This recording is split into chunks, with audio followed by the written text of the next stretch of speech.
Ang Lockheed Martin ng Estados Unidos ay ino-offer na din ang T-50 Golden Eagle fighter aircraft ng South Korea na tinawag nilang TF-50. Ang eroplano nga rin pong ito mga idol ang ino-offer sa ating bansa. Yan ang pag-uusapan natin, pero bago yan, kung bago ka lang sa aking channel, huwag mong kalimutang mag-like, subscribe at i-hit mo na rin ang notification bell button para lagi kang updated sa mga bagong videos natin. Ang Lockheed Martin ng Amerika ay sinimulan na ulit na mag-offer ng mga Korea Aerospace Industries T-50 Golden Eagle lead-in fighter trainer na tinawag nilang TF-50. Ang Lockheed Martin mga idol ay nakipag-partner kasama ang Korea Aerospace Industries upang i-offer ang T-50 para sa US Air Force TX program. Ito nga po ay upang palitan ang Northrop 338 Talon Advanced Jet Trainer.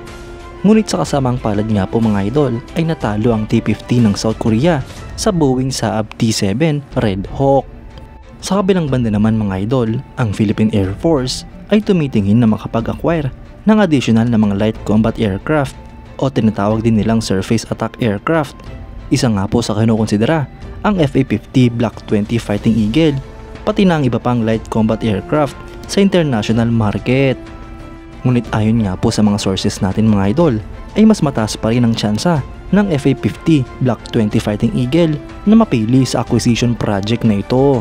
Kung matatandaan nga po natin mga idol ay in-offer na ng South Korea ang kanilang mas advanced version ng mga FA-50 sa ating bansa. Ito nga po ang tinawag nilang FA-50 Block 20. Mas malakas nga po ito kung ikukumpara sa FA-50PH na kasalukuyang kinagamit ng Pilipinas. Ang ating bansa mga idol ay nauna nang nag-acquire ng mga lumang version na FA-50PH. Meron nga po tayong 100 ng units nito.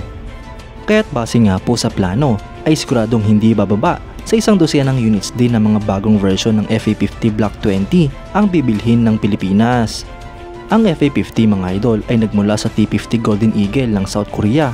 Ito nga po isang family ng South Korean Supersonic Advanced Jet Trainers at Light Combat Aircraft na dinevelop ng Korea Aerospace Industries kasama ang Lockheed Martin.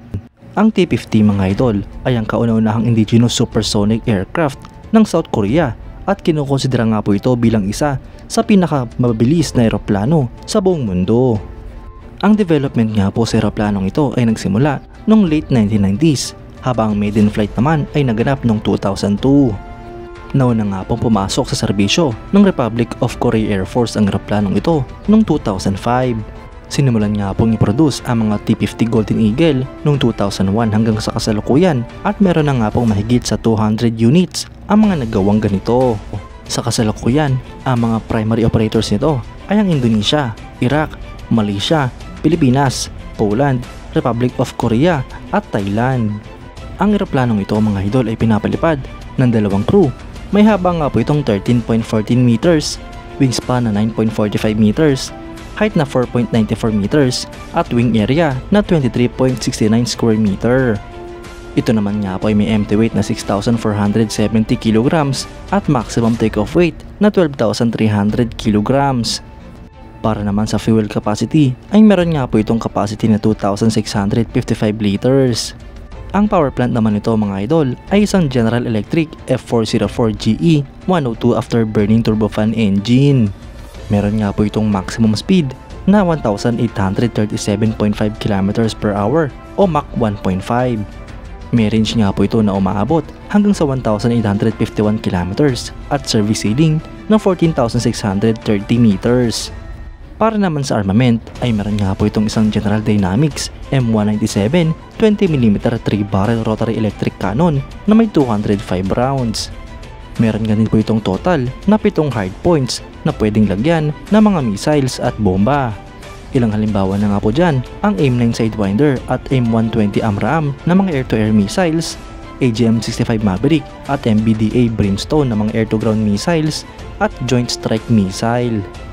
Mga idol, advantage nga po para sa ating bansa na madagdagan pa ang mga light combat aircraft ng Philippine Air Force.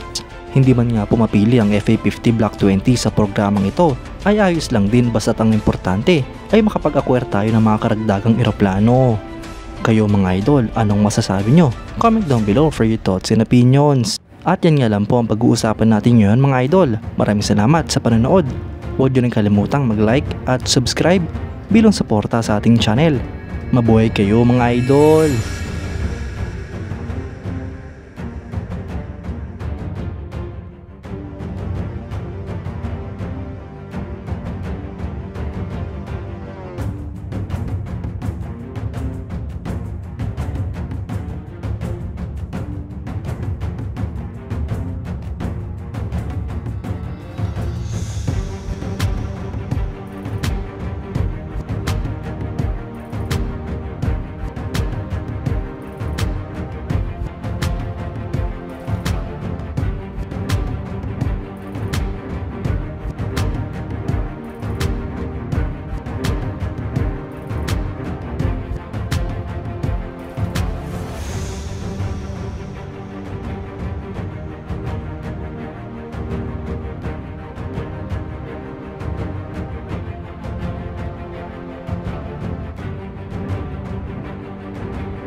Shh.